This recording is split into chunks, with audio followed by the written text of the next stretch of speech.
Naghahanda na raw ang militar at lokal na pamahalaan ng Marawi para saan nila ay nalalapit na pagtatapos ng bakbakan. Sa katunayan, may mga lugar nang nakalaan para sa mga itatayong tent city para sa mabilisang rehabilitasyon ng nasirang lungsod. Maaga pa lang kanina, nagbagsak na naman ng airstrike ang militar sa mga pinaghihinalaang kuta ng Maute sa Marawi City. Bahagi ito ng clearing operations ng militar.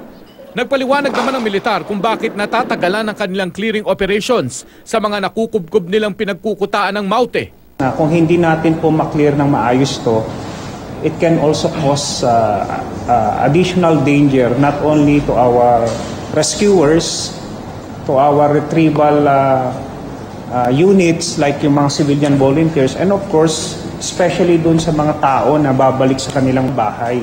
Habang umiinit ang bakbakan, mas nadaragdagan ang bilang ng mga nasawi.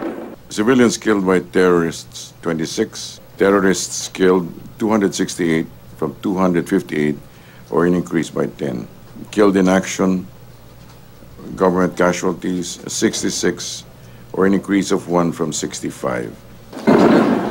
Nabulabog naman kahapon ng mga putukan ang Amay Pakpak Medical Center sa loob ng lungsod. Napakalapit ang pinanggagalingan ng mga putok ng baril at gumagapang ang tunog papasok sa loob ng ospital. Pero sa nursery section ng pagamutan, mahimbing pa rin ang tulog ng mga bagong silang na sanggol. Nitong Lunes, magkasunod na pinanganak ang mga sanggol na sina Ashlini at Marjan. Araw naman ng kasarinlan ng isilang si Baby Muhammad Omar. Gwardyado ngayon ng militar ang ospital na pinatatakbo ng ilang staff at doktor.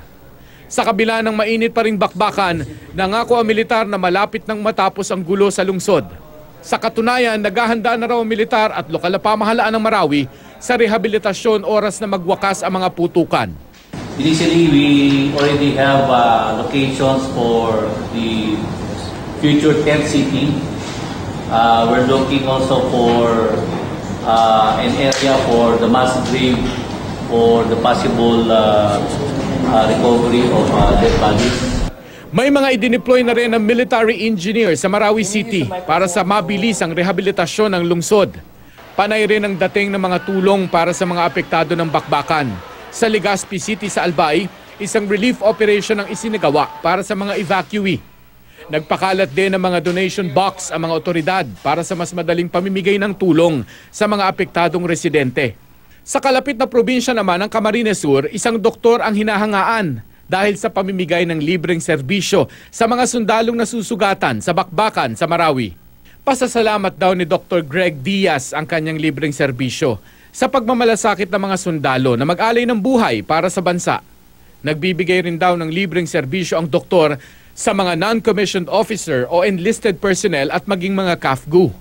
Nag-alay naman ng espesyal na dasal ang iba't ibang NGO sa Iligan City para matapos na ang bakbakan sa Marawi. Inialay sa isang moske ang dasal na kung tawagin ay Tarawi. Bukod sa Iligan City, nagsagawa rin ng Tarawi sa Cotabato City at Tawi-Tawi. Kung may Tarawi ang mga Muslim, naglabas naman ng General Prayer for Peace ang Archdiocese of Cebu.